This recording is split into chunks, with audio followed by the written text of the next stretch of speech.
Welcome to Business Ethics Walk the Talk. I am Blake Peterson. Thank you for joining us again. My guest today is going to talk with us about AI and the future of technology in Nebraska. So Laurel Oetken, oh my gosh, I told you I was going to mess up. I just asked you, and we just had this whole conversation. Laurel Oetken is joining us, and you know, it was fantastic. I attended the event at the Business Ethics Alliance talking about the regulation of AI. You were one of the panelists, and I was super impressed by everything all of you had to say, but you really were like so involved in the AI technology off the jump. I'm really excited to talk with you about it today. Sure. And a little bit of your background, because I did a little bit of research, just went on your LinkedIn, of course, to check out, see what happened. So you were the executive director of Tech Nebraska, which is a kind of a offshoot of the Nebraska Chamber, and it just started in 2023 in August, but you've been with them for a little bit longer from what I saw. So I did start in August actually, and came on board to lead Tech Nebraska. So we are Nebraska's first technology trade association. We launched, I would say, in partnership with the state chamber, but also with the support of a number and several executives in technology across the state. So we're really excited to have leaders in their respective fields and respective sectors and industries that are really kind of guiding the organization in its foundational years. So it's been really exciting to do that. But before that, I was actually at the Omaha Chamber of Commerce. So different chamber, similar kind of goals and structures, really wanting to advance technology, innovation. And I had a specific focus while I worked there on entrepreneurship, actually. So it was really cool to see the convergence, if you will, of all of those areas and passions for me come into fruition with this new role with Tech Nebraska and under the Nebraska Chamber. Yeah, that is cool. Kind of a natural progression on your way. Well, I know that I did see you were also awarded the 2023 Women to Watch by the Junior League of Omaha. I was, yeah. So that's a very cool accomplishment. Congratulations. Thank you. Yes, I've been volunteering with the Junior League of Omaha, which is Omaha's largest training organization for women, for probably the last 5 or 6 years now. And that award is given to select members of the league. And I was just really honored to be selected for that. It's something too where you think, oh, well, I'll be in the organization for 10, 15 years and receive an award like that. And it happened for me just last year. And I just this week actually was nominated to the board of directors for the Junior League. So I'm really excited about that. And that's one of the organizations that I'm definitely most passionate about in Omaha and have really gotten a lot out of it, from a training opportunity standpoint to growing my leadership skills. And then also, of course, giving back to the community. We support several other nonprofits through the volunteer work that we do. That's fantastic. Yeah, congratulations. Thank you. That's exciting. Doing big things. Yeah. And that's a part of Tech Nebraska, right? It's kind of bringing in, you know, I looked at the website. Obviously, you guys are kind of focused on getting the workforce behind tech to be diverse, to provide opportunities to everybody, of course. And in Nebraska, we've got a lot of tech companies. I think people don't realize that. I did see that you worked at Flywheel as well, right? Yes. Initially, so there's a tech company that maybe people don't realize is founded here. Yeah. What was it like working at a tech startup? And do you think that kind of helped propel you into the position you are at today? Oh, absolutely. So when I started at Flywheel, it was actually my first job out of college. And I feel like candidly, I didn't really know what I was getting myself into working for a technology startup, but I'm so grateful that I did. I really think that working at Flywheel, especially at the time that I did, set forward the trajectory that I had career-wise. I was hired on to lead and kind of oversee marketing project management, which of course, when you take a job at a startup, you're wearing not just one, but probably 5, 6, 7, 8 hats. So I did a lot of their events support, a lot of internal communications while I was there. And it truly was just a phenomenal opportunity. I was with them too while they were going through the acquisition process. So they were acquired by a larger company, same space, but based out of Austin. And to experience that too, especially very early on in my career, was eye-opening, just to see, you know, okay, you can be a small company based in Omaha, Nebraska, but have interest from global leaders that are coming in and saying, we see the value and the potential in this company and the talent and the workforce here. You know, while Flywheel is still a brand and it's still kind of an offshoot, if you will, of the parent company now, they still do have a pretty big presence here in Omaha, and a lot of my former colleagues still work there. So I think it's just a testament of, you know, Nebraska is prime for a lot of those fantastic opportunities. There's a lot of incredible entrepreneurial and innovation talent here. And I would say too, you know, just incredible leadership in a lot of ways that, you know, you don't see that outside of communities like Omaha, where the community really does pour in and invest in the talent that's here, and they want to see, people, especially the founders of Flywheel, succeed. And it's exciting to see too that those founders have now gone on to lead different ventures, and they have some different companies, or members of their team are now working at different technology companies, not just in Nebraska, but across the full United States and globally. So it was a really great kind of stepping stone for me career-wise. But I'm so proud of that story, and the founding team is exceptional, and they're still doing so much for the Omaha community. That is fantastic. And we need that. We need the great companies to stay here, right? To kind of invest in the community, to not just pick up, leave, go to other places where it might be, considered more favorable, or, the coasts are where a lot of these businesses end up, in California, perhaps New York. That's kind of where it's the hot spot. I understand it's maybe easier flying people in and out of there, or I think the tax code here is probably a little more favorable than the coast, though, if we have any founders out there listening, thinking about where they want to go set up shop. But it's a great place to foster, like you said, that kind of important culture that can, really take a company to the next level. We have that here in Omaha. It's just there's not as many people here in Omaha, perhaps. So when you're working for a tech startup, and AI is obviously at the top of everybody's mind. Sure. What was it being talked about back when you started at Flywheel? When was that, by the way, when you started at Flywheel, and how 2018, much? 2018. Yeah. So what was it like? Was AI a big part of conversation at that point? No, I would say definitely not. And thinking about it now, it would have transformed, I think, the work that we did on a daily basis.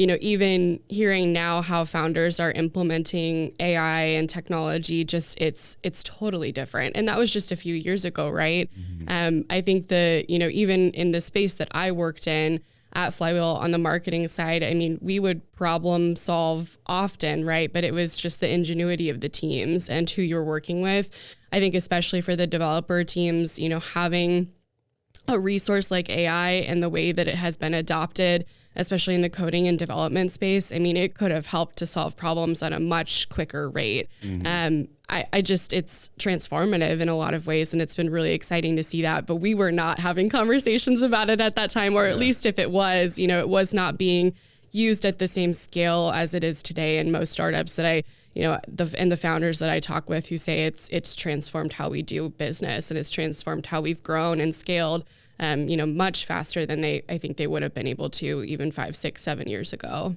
Yeah, they probably didn't have the team capable of designing it at the time. And AI is not new technology. I almost think it's like we talk about the mRNA technology behind the vaccine that was created for COVID. It's kind of like AI. It's been there for a long time, but OpenAI was like the first introduction to the world of it, right? And ChatGPT, which has been incredible and has, transformed a lot of people's work lives. We spoke a little bit about it. I use ChatGPT all the time for just little things here and there, and I wish I could use it for more things. In my industry, there's a lot of compliance issues, a lot of information we need to keep. We don't want to be putting our clients' information out there in a learning technology and not be able to control it. But I've heard of some companies that are getting their own internal AI systems designed that have those safeguards in place where you can actually just take that sensitive data, put it in order to organize a spreadsheet, do whatever it is you have to do, and it will automatically clear that data at the end of the day, for instance, so it won't be shared. So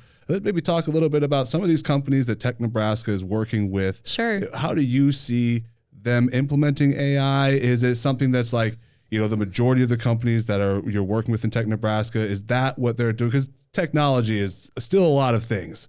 It still has a lot of other areas we're covering. Just AI is just the golden child everyone's chasing right now. Sure. So what's it like right now with the companies you're working with? I think it's really interesting.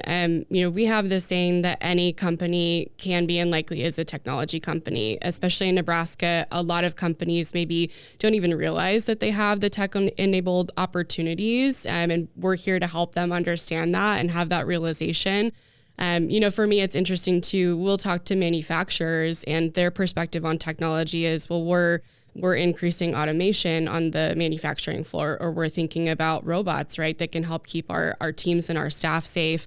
You talk to emerging technology companies, they're definitely embracing AI. It's kind of this AI revolution of how do we code faster? How do we implore our teams to work faster from a marketing standpoint, get sales enablement materials out faster to customers. But I think, for us too, a lot of the companies that we work with are corporations, and it's fascinating to hear the difference in perspective that some of them have. I would say it also is very dependent on the culture in general that a lot of these companies have, whether they embrace innovation or not. I just attended a couple of weeks ago an event that was hosted by First National Bank of Omaha.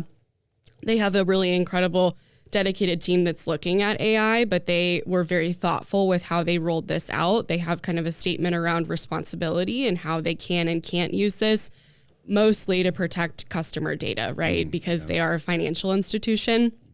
There's a lot of information that they don't want to have out in the public. There's a lot of information, especially that they don't want to introduce to a tool where they don't know who's looking at it on the back end. So I think you're starting to hear, corporations that we work with, corporations that are in the Omaha community exploring it. I think it's also fascinating too when you have legacy companies like Kiewit, for example, who say there are opportunities to do this. Yesterday, I had the opportunity to actually spend most of my day at Kiewit. Our chair is actually Chris Dill, who's the chief information officer for the organization. But they brought several startups in to talk about what they're building. One, of course, is a really unique tool where they're trying, it's called Code Buddy, and they're trying to increase the opportunity that developers have. And it's kind of an open source platform where you can look at code. They're implementing AI on a regular basis into how they develop their product and solution. And that's just one example, right, of corporations kind of looking at new company development, new AI development, looking at startups that are building that can do it much faster and thinking, could we work with this organization? Would it pair well with the work that we're already doing internally? So it's really fascinating to me to see that. And I think corporations in general are embracing this because they know they have to. Mm-hmm. I think almost every company that we talk to is considering, how do we get involved with AI if we aren't already? How do we do it in a safe and responsible, ethical way that isn't going to jeopardize our clients or our customer information? But it's really fascinating. I think right now we're very much at the beginning of starting to see companies, especially those that have been around for many, many decades, longer than you and I have been alive, right? Mm-hmm. That are embracing this new wave of change. Yeah. And it's almost a danger of, if you're not embracing it, you're going to be left behind. Mm-hmm. And can you afford to be left behind? And the ethical conversation is so interesting. I think there was a great point brought up during the panel. Sure. About the comparison between artificial intelligence and a nuclear warhead, right? And it's almost as if, someone's not going to have a nuclear reactor in their garage, but there can be one individual create something that can have that similar type of damage with artificial technology. Perhaps not right now. I don't know. I don't know enough about it to say if that's possible right now, but in the future it will be. And that is something that's concerning, right? Is what do you do as far as putting guardrails around this technology from not only a standpoint of maybe legal, right? So someone in our government, but as an organization, if you're trying to develop this, because there's a huge race to get a product out there to make money, right? It's like, we got to get this out there because our competitors are going to do it. We need to be ahead of the curve on this. So what do you see companies who are actually engaging in the creation of artificial intelligence? What kind of guardrails are they putting in place to kind of manage those ethical scenarios, or are they not? What type of approach are they taking? Yeah, I think on the standpoint of some of the corporations that Tech Nebraska specifically works with and partners with, it's interesting because I think that they're being very sophisticated and putting up some guardrails from a safety concern standpoint and from a privacy standpoint. But I think they're also empowering their teams to experiment with AI, and whether that's ChatGPT, using Google's platform, some of the other platform options that are out there. They're encouraging their teams to experiment with it in a safe way, right? Not giving it personal information, not giving it names of customers. I think that you're going to continue to see that where there are guardrails in place, but it's still experimentation phases of rollout with the companies that they're engaging in this work in. I think it's probably very different. And I would say, like, anecdotally, what I've heard in the community too is some of the startups that are experimenting in this and are actually trying to build AI. I mean, they're doing this in a really fast way, but they're still trying to safeguard private information. And I think it's, it's a tool. And I consistently, I think I've told many people in the community, it's a tool and it's only as good of a tool as you make it, right? I think it's how you use it. And I think it's, if you use it in a safe and ethical way, you're going to see good results. But, the other thing that I see often with the companies that we are supported by and that we work with, the tool is only as good as the person using it and the people behind it. And a lot of companies, I think, are implementing teams to support this, where if they use AI to, let's say, look through significant amounts of data, spreadsheets to come up with conclusions for various departments of their organization, they still have a human in the middle and a human looking through all of the data before it's presented in any fashion. It'd be the same thing if you're using ChatGPT, right, to write an email that you send to me asking to be in a podcast. You'd want to look at it first, right, before you send it out blindly. So I think that, having the human in the middle is something that we consistently hear from companies that are experimenting with this. Again, just to make sure that there are safeguards in place. And especially if it's something that's going out to a customer or to a user, making sure that you're being responsible with what they see. Yeah, absolutely. And it's interesting. You brought up Google there, and I definitely was going to talk about Google because they had a huge hiccup in their artificial intelligence technology, right? And it was, in fact, a human error that led them to it because it's not a bug in the system. This was coded in that manner in which obviously they were having issues with the pictures it was generating of people. It essentially would not generate anybody who was white, Caucasian, right? It would always be, so it was obviously a diversity push in their technology, which in many ways you would think, well, this is a fantastic thing. This is something that you need to incorporate because if you ask it to show me a picture of a doctor and all it does is generate, white men in lab coats. It's like, well, there's actually a lot of fantastic doctors out there and, from all different nationalities, gender, whatever it is. So you want to have diversity of it, but they obviously took it too far and there weren't safeguards in place, or perhaps the people, what I wonder is, how did you not catch this in testing? And if it had to have been caught. You would think it has to have been caught in testing, and why didn't someone do something about it? So what do you think would be important for companies who are in the creation side of things or working with this artificial intelligence, like to empower your people to come forward with maybe some of these harder conversations, right? Is that something that, you would, what do you think? I don't mean to call out Google. I don't know if they're remember Tech Nebraska? I know they have a presence here. Yeah. So I'm not trying to say it's a bad thing, but it's okay. But what do you think you should do so that you can kind of get ahead of this, because there's such a push. We need to get the product out there. And I think Google probably had the most pressure because Microsoft is coming hot on your heels. We have a 92% market share of the search engine. If you start to lose any of that market share, their stock is going to plummet. The value of the company is going to go down quickly. We need to hurry up and get ahead of this. And so here you are, you brought a product to market that was not sufficient. It did not do what you wanted the product to do. And it was because of that human error. So do you think that I know this is a super long-winded question, I guess. Where am I going with it? But to get the product from the starting point to the end point and have it be as efficient as ChatGPT or as effective of it, you say there needs to be a human involved. How do you navigate the biases these humans are putting in place? Because if you're going to entrust these people to give you an artificial intelligence technology that's going to go source the facts and bring them to you, won't that human also always kind of have the human error involved in it and their own biases kind of implemented into that programming? Well, and I can't speak to the, experiences that any of these large companies have had. And, I don't envy being on the teams that are developing this. There's a reason I'm not an AI developer, right? But I think it is interesting because, again, we're all learning in real time how these applications are developed and how they're rolled out. Of course, there's going to be human bias and error in anything that you create, right? And I would say that's any type of technology that emerges. I can only imagine, and I was around and young enough to see the emergence of the internet, but I can only imagine that the developers that were thinking about that, there had to be human bias included in those rollouts of large scale technologies and developments. I think it's the same for AI, and I would say we're all learning. We're learning how this is learning and developing. We're watching the tool, right, learn from us, and I think it's really interesting to see that. I think that, while Google is a great example where they're still learning very much so how the platform is developing on their end, ChatGPT is in the same boat where you cannot always trust the responses that you're getting. But again, I think it comes back to and we talked a little bit about this at the panel, having that ethical and moral guidance and kind of compass, right, around how you use it or how you interpret the data. And I think that, we're going to continue to see the build out of this. I think some of these companies are still very much in the early stages of trying to figure out, okay, this didn't work. Let's figure out how to redevelop or retool this AI technology.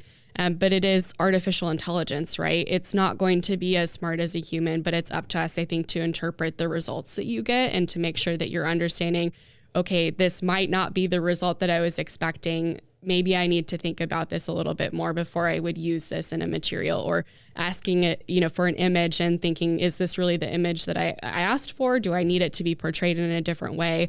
But again, I think we're all still learning about this because it is still so new. And, while it's moving very quickly and rapidly, I think companies are still going to be dealing with that, years to come, where you're only as smart as the technology you're producing, right? But I think it does come back to having people that are willing to say ethically, is this what I want? Is this what I'm looking for? And we'll see how that continues to evolve. But I would imagine any of those large scale companies and smaller startups, right, that are working in this space are dealing with a lot of those issues too. Because how can you not have some bias in the mix when you maybe have 10, 15, 20 different developers working on something at a time? Right. And that bias might come through very much unintentionally, obviously, right, in the source of writing it. Do you think that it'll get to the point where, right now I couldn't go write the white paper to create an AI tech, but eventually there will become a point where people will be able to code without even taking the class, without going through and having that information. You might be able to create a technology like that much more easily.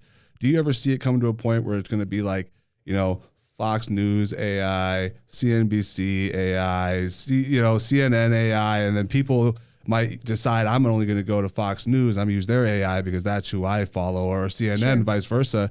And do you think that, obviously you said like those biases, if those organizations decide to include them in there, they're going to be present. So is this a technology that might further divide us in deciding on where you go and use it, as there starts to be more and more AI opportunities for you to go and utilize? And is that something you guys ever talk about at Tech Nebraska?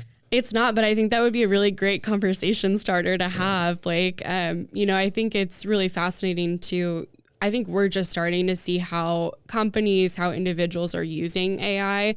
I wouldn't be surprised. Again, we talked a little bit about how this is comparable to the rise of the internet, right? This is a revolutionary technology that we're starting to see implemented at scale. I wouldn't be surprised if major news networks start to use it or, implement it in certain aspects of their work. But I think we're still maybe a ways off from that happening, but I do think that's a great conversation for us to maybe start to have with our membership is, how are you looking at using this? How is this going to change major industries like the news industry, for example? And how do you make sure that bias is not amplified, right, with the materials that you're putting out?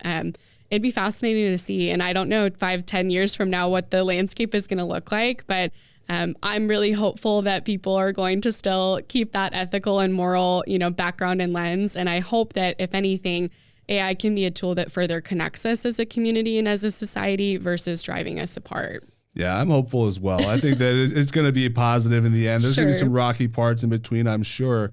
And when we think about the tools currently used, so right, there's the Google and then ChatGPT are probably the two primary ones. There's a lot of other tools being used out there right now being interpreted, but OpenAI, they're an interesting story, and they're currently being sued by Elon Musk, right, who was, I don't know if necessarily a founder, but he certainly was one of the founding contributors to the non-for-profit. I think he contributed $50 million, somewhere in that range, out of their initial funding campaign, which might have been around like $120 million, something like that. So a huge, if this was a for-profit company, he would be a majority owner, most likely in it, right? And his lawsuit that's come forth is saying, well, OpenAI, you now are not doing open source technology anymore because Microsoft has come in, bought a huge investment in the company. You've stopped making it open source.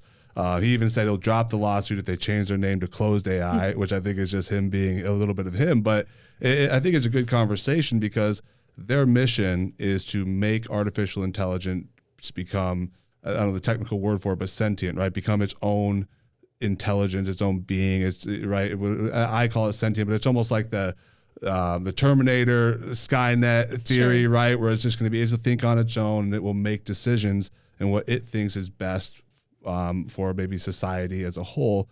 Do you think that that is, like, from the conversations you've had with people at Tech Nebraska, I mean, is that something we need to be afraid of? Are they in fear of that right now, of somebody else getting to that point before them? And so do you think that maybe there might be a mad dash to get to that level of artificial intelligence without maybe having all the necessary safeguards in place? Or is that something that right now just seems so far out that, you know, we're not really worried about it at the moment? Sure. I mean, I can't speak to the opinions of everyone on this topic, but I would say, you know, anecdotally, yes, AI is a scary thing, right? And I think that people do have some fear lingering of just how quickly it has advanced and how quickly it's been adopted by just average individuals like you and me, right? But I think, you know, the companies that we work with and that we support, widely, I would say they would prefer to be slower in activating this and to put those safety guardrails in place versus saying we're going to rush to try and beat out the next person when it comes to developing this technology. Mind you, too, I mean, they're still focused mostly on their customer and, you know, the users or those that are working with them directly. Their focus has to be on that. And I think, again, going back to that user experience, that customer experience, I would imagine any of those companies want to ensure that they're still delivering what they're promising. AI can only maybe help move that along faster. So I'd say widely, I think companies are still probably preferencing wanting to have some of those safeguards in place. But, you know, I think that there, of course, is always going to be fear with the new technology and just the adoption rate that we've seen with artificial intelligence in general, and generative AI especially, and just how quickly it can learn and develop. But, you know, I still think we're very far off from, you know, some of those long-term kind of doomsday-esque, like, you know, interpretations of AI. And when you talk to experts too, I would say they're not focusing on, oh, this is the next Terminator, right? And we're going to see massive, you know, scaling of robot technology and things that are much smarter than humans. I think we're still a ways off from that, maybe optimistically so, but I would say widely the companies in Nebraska that are using this are still very much operating with some of those safeguards in place to ensure that they can experiment and they can see how this maybe, you know, speeds up their workflow processes, or, you know, delivery to customer. But at the end of the day, I think we're still a ways off from some of those longer term, you know, conversations, if you will. Right. And I guess a lot of the AI that's currently being used or being developed is more about the data aggregation within a company and solving specific problems. Yeah. Right. It's not so much trying to just grow, be crazy. It's more or less like, hey, let's try to solve our problems faster, more efficiently, which is going to, you know, replace some jobs out there. Right. That's another huge conversation about it is like, what's going to happen to the labor force with this? And I think that there's nobody can answer that question in totality right now because we really have no idea. But it makes sense to me that if I was a director of a public company and I need to find a way to keep on returning value to shareholders and keep on beating my revenue quarter in, quarter out, and I can take off. I mean, the biggest thing on any company's pay expenses is going to be labor. Sure. More often than not. I mean, there might be a couple of cases where that's not true, but it's almost exclusively labor. So what are you seeing right now with the effect of, you know, labor in these companies? I mean, I'm sure at the moment it's probably a lot more hiring to bring on people who can help advance this technology. But what is that conversation like within Tech Nebraska and the people that you work with? Yeah, I would say a lot of the companies that we work with are not necessarily having that conversation yet. Because again, as I mentioned, they're still very much in the experimentation phase. You know, I think where you're starting to see trends maybe outside of the state or with some of these other very, very large public companies on the coast is that, you know, they're thinking about this as a different type of job opportunity for their employees. They're thinking about it as an upskilling opportunity in a lot of ways where, you know, again, the technology is only as smart as the person who knows how to use it, right? So I think you're going to start to see maybe a shift in the skill set that's required for certain roles. You know, I think about it, having a background in marketing, you know, if I were going to start a company today and I were thinking about building out that marketing division, I would want to hire, you know, individuals that know how to use AI and use it efficiently and effectively, where it could maybe reduce the amount of time that we have to use on copy editing, right? Or it reduces maybe some of those harder skills that take significant amounts of time. But again, it's going to require an individual who knows how to use it efficiently and knows how to use it effectively to help their workday and to help the timeline that they have. I think if anything, Blake, it's maybe just going to shift the way that we think about roles and jobs, and we think about the way that we can do tasks that we've done for really long periods of time. And I think too, there, for your more traditional industries, there's a huge opportunity, especially when you think about automation and just generally how some of these longer standing companies and industries like manufacturing, agriculture, how they're using this technology. I mean, it's transforming the way that they work, and it's transforming the way that they deliver products, services, bringing food into your grocery stores, right, or to other producers. So I think it's going to be really interesting to see that play out. But I would say optimistically, I don't think that it's going to eliminate jobs quite yet. I think it's going to change the types of jobs that companies offer and the skill sets that they're looking for in specific individuals. Yeah, it's gonna be, that's a great answer, and I think that's optimistic, but also Sure. I share the same opinion that Sure. it will it's always been this conversation Yeah. with every new technology that's come up. I mean, I'm sure there's always a conversation. This is going to take away jobs, but it always creates a lot more. Is what Sure. we've seen as time goes on. I mean, population has only grown. But unemployment is shrinking, obviously, or it has. There's times which it fluctuates, but we do pretty well at keeping people employed, at least in America at this time. So as those jobs change, and you guys kind of have the mission of providing more opportunity for these tech jobs to a greater community of people, right? Having a diverse workforce in Sure. tech. Is it still pertinent to be pushing individuals? Like, I know there's a lot of programs out there that are like, let's get more females into coding, into STEM, into these pieces, right? Or whatever it might be. You're kind of being more intentional about going into that space. Like, are we at the point where it's like, okay, coding might not be the best thing for you to learn anymore because it's actually going to be pretty easy for anybody to code in very short order. Maybe, Sure. I don't know how far out we are, but is there a push now to kind of start moving away from that coding conversation and into just this AI piece? I mean, what are you kind of seeing? Because I just would hate that if the focus is all over here on Sure. the coding piece, and then you come to find out it's like, well, anybody can code now. All you need to do is tell it what you want to do. Then all those coders are kind of going to be in trouble. Right? Yeah. I mean, I still think there's immense value in the types of coding and just generally STEM education that you see currently. Because again, when you take some of those jobs, or if you're coming in as a junior developer, you still have to know the languages enough to be able to implement it. AI, while it's advancing tremendously, I mean, again, going back to that example I provided earlier of CodeBuddy, they're a startup based in Lincoln. I mean, they're open sourcing different, coding applications or just ways that you can work with advanced developers across the world. I mean, they've really revolutionized, I think, how they're thinking about that as a tool.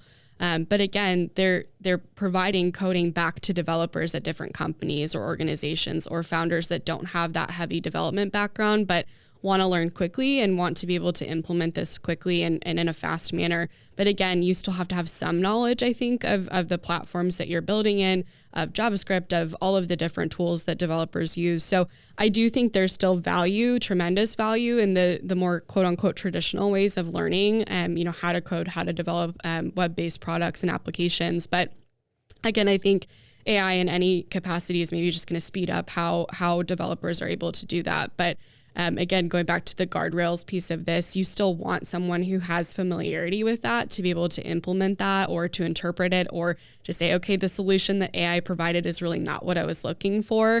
And it maybe isn't the right solution, right? Or maybe what they're encouraging me to develop is going to take 10 hours longer than what I was maybe originally thinking I would do. So I think it's going to be really interesting to see that. But I do think there's still a lot of value, tremendous value in providing those opportunities, especially to some of the communities that you mentioned. Nebraska Tech Collaborative, which is one of our community partners, they have a really great dashboard that looks at some of the data points for Nebraska. And Shauna Dorsey, their executive director, would also tell you we're still seeing a decline in the number of women who are taking on STEM-related roles. So I think there is still value in saying, how do we make the access conversation a bigger conversation that we're having at scale in Nebraska?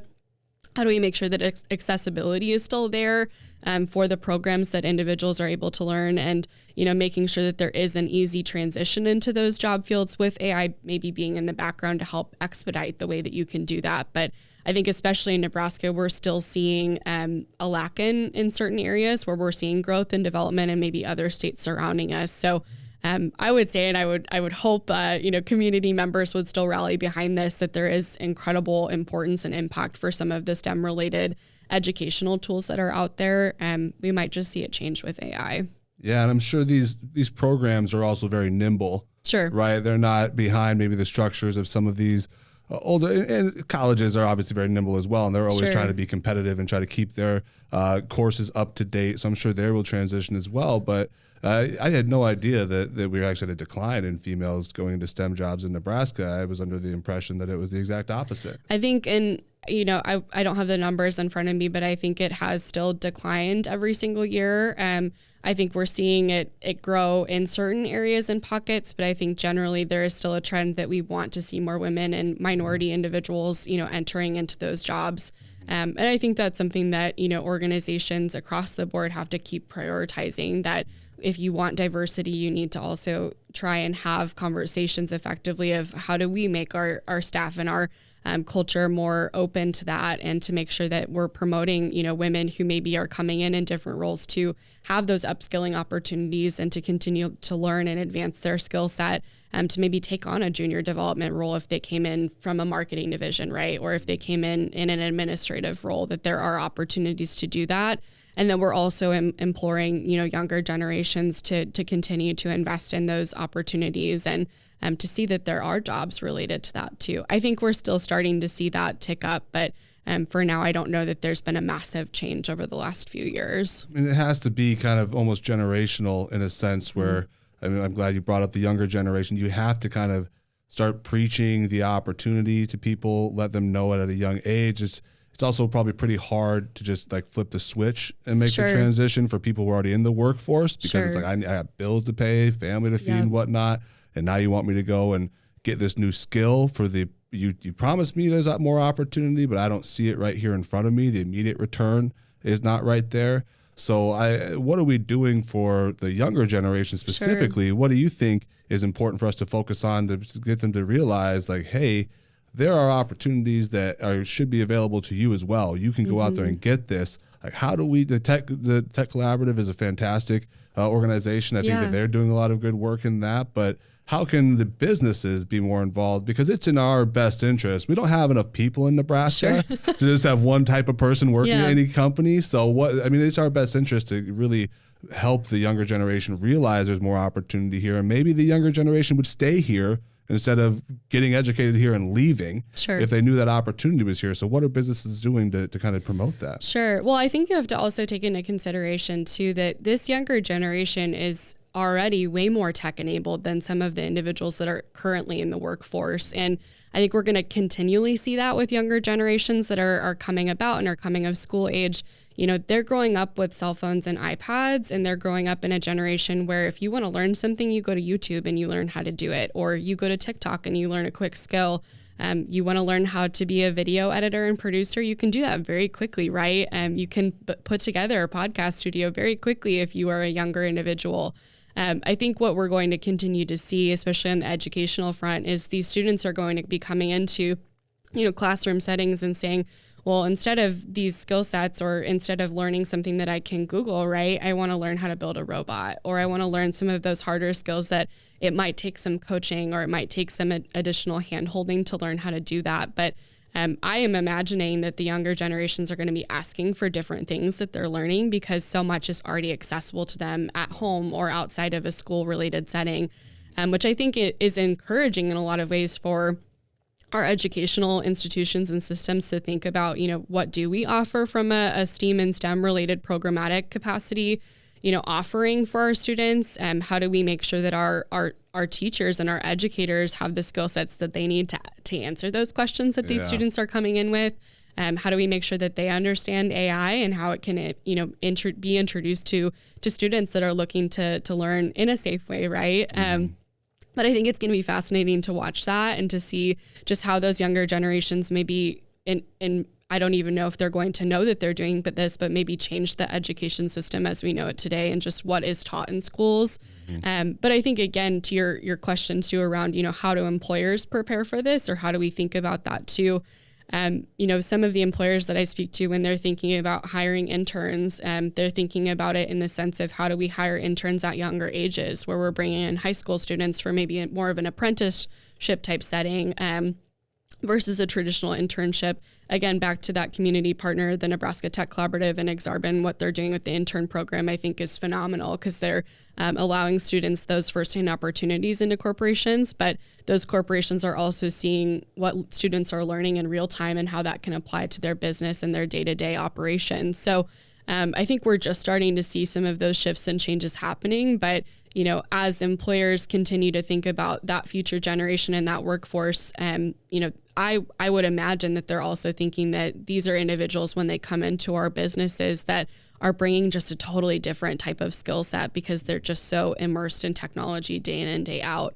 It might mean too that, those students are having to prioritize the soft skills, right? And if you're constantly on your phone or you're communicating via text, how do you transition that to being in a meeting setting, right? So again, I think it's going to be really interesting to see what is taught in schools, what is taught by employers. And, if you're a mentor in a workplace, what are you talking to your mentee about, right? Is it more of the soft skills versus the technical skills conversation? It might very well be. So I'm excited to see where some of that lands. I'm really excited to see how educators continue to build their tenacity in some aspects of what they can and can't do. And that it's applicable to the types of jobs and roles that you're seeing today. So, yeah, so many good points you brought up there. And it's interesting. I never thought about it before, but the technical skills might be something that this next generation are so equipped to go out and get on their own whenever they need it, or have something else do that for them because it doesn't deserve a spot in their brain. They just need to get this one task done and move on.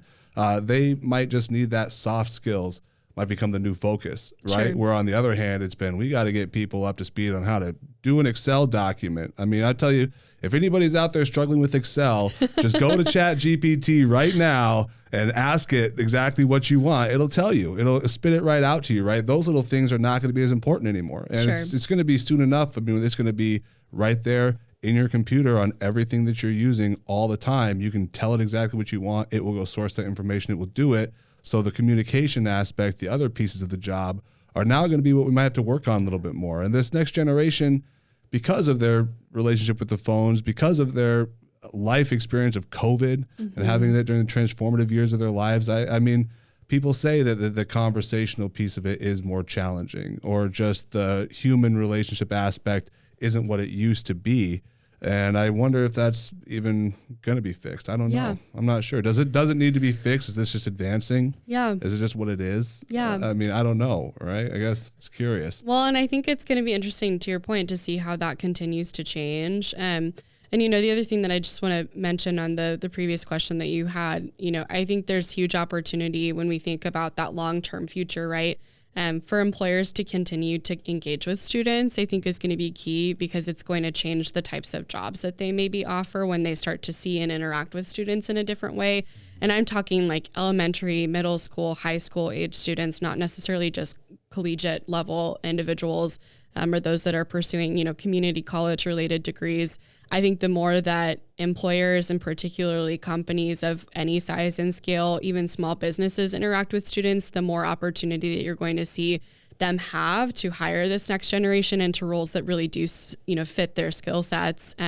And, maybe they can say too, this is how we are going to change the job pool and the job offering that we have based on this next generation and the skill set that they bring in. So I'm really interested to see how that continues to play out. And to your point, how we continue to watch this younger generation and students that are eventually going to emerge into the working world, how they adapt and, the skills that they bring to the table. But I'm really excited about it because I think they're brilliant and they're adaptable. They're really smart about how they find and source information, sometimes in a scary way, right? Because they do it much faster than I can. But I think we're at the very much the beginning of just kind of watching this new technological revolution unfold.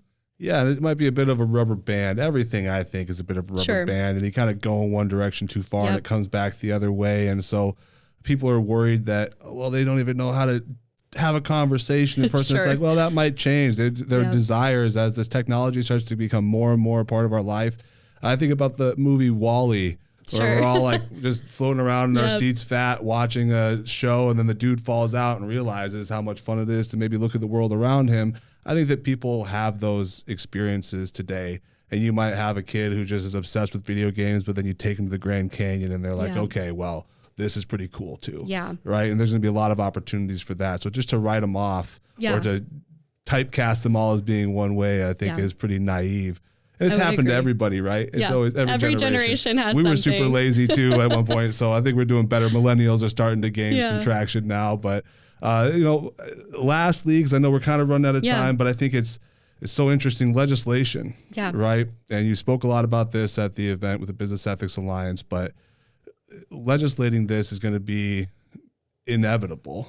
It's going to happen. Yeah. They're probably going to be more reactive than proactive to it, which can go, I don't know if that's good or bad, but what do you see happening right now? I guess just in Nebraska, maybe we can speak about it, or on a more greater level if you think that's more important. But what kind of legislation do you see coming up right now? What do you think is effective forms of that legislation, and what do you think might be some of the problematic ones that we're currently being spoken about? Sure. So I would say widely in Nebraska, we're just starting to have some of these conversations as it relates to AI and policy. We've seen some bills that were introduced actually this current session that the legislative body is kind of working through as we speak, but that were more related to, I would say, general data privacy versus AI generally. But there are, of course, going to be implications of any type of data privacy as it relates to AI and the development in that space. I think we're going to see that at scale transition probably over the next 1 to 3 years.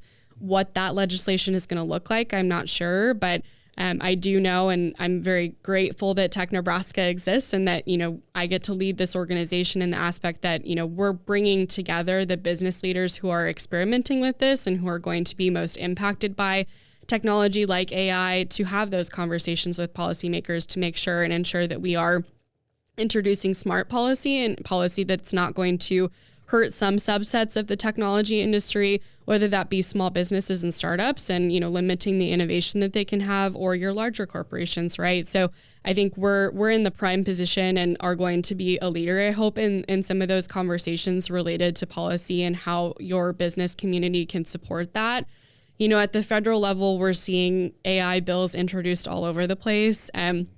While I am not the most well-versed at the federal level and I'm definitely more engaged in some of the statewide conversations, Tech Nebraska is entertaining a lot of those conversations. I'm headed to DC in 2 weeks to meet with other leaders of technology associations from across the country to have that exact conversation, Blake, which is just where is AI policy going at the federal level? What states are introducing things? What has maybe been harmful legislation that has been introduced that they're maybe going to roll back in 2 to 3 years? So I want to make sure that as we embark on some of those longer term conversations that Nebraska at least is best positioned to do that. And again, that we're bringing those subject matter experts into those conversations. The other area that I think, as an organization, we feel very passionately about is that we can continue to educate our policymakers, whether that's at the local kind of city, town, community level, up to the federal level of just what is this technology doing and how are companies here embracing that, how are individual users here embracing that. But I hope that, Tech Nebraska can and will continue to be a conduit for education for our policymakers to make sure that when they take a vote on a piece of legislation, they're informed of that and they understand the long-term implications of generative AI and in the way that it's written into a bill. So while we haven't seen it at scale yet, it's coming. And I'm going to be really excited for Tech Nebraska to be a big part of those conversations. Absolutely. That's great that you guys are helping to guide this conversation. And I think that this new subset of technology might provide such incredible opportunity. I love that you talk about the small businesses. Yeah. All these businesses were small at one point. There will be a day, most likely, Google, Apple, they're a thing of the past, right? That's how everything is. I mean, You saw General Electric, what's happened with them. You've seen all these huge companies come and go. Some of them stick it out over a long term. But even if you take Union Pacific, still a huge company, still does a lot of things, but it is by no means the economic powerhouse that it was to the country at one point in time, because now these tech companies are the leaders. And AI tech might be the next leader, whatever company name that might be. I think assuming it's going to be Microsoft or Google or Apple, is kind of naive, because I'll bet you there's some rambunctious young person just toiling away right now who's going to be a little bit more flexible and have a little bit of a better idea and not be working within the constraints that some of these larger corporations are working in, that's going to come up with something that's going to shock the world. Sure. And I hope America is at the forefront of that. That's I a danger. hope so too. I hope Nebraska is at the forefront of that. So. Absolutely. And more people move here. So Laurel Oetken, thank you so much for joining me today. I got it right that time. I'm so sorry. It's so embarrassing. But no, you don't apologize. You kill it. You do a fantastic work. Thank you for having this conversation today. Thank you for having me. I really appreciate it. I'm going to stay up to date on what you guys are doing, because I love it, and I think it's an important thing. So thanks so much for coming in. Yeah, you bet. This is going to be a big year for us, so stay tuned. Okay, we will. Absolutely. 2023. Thanks so much, Laurel. Yeah, thank you.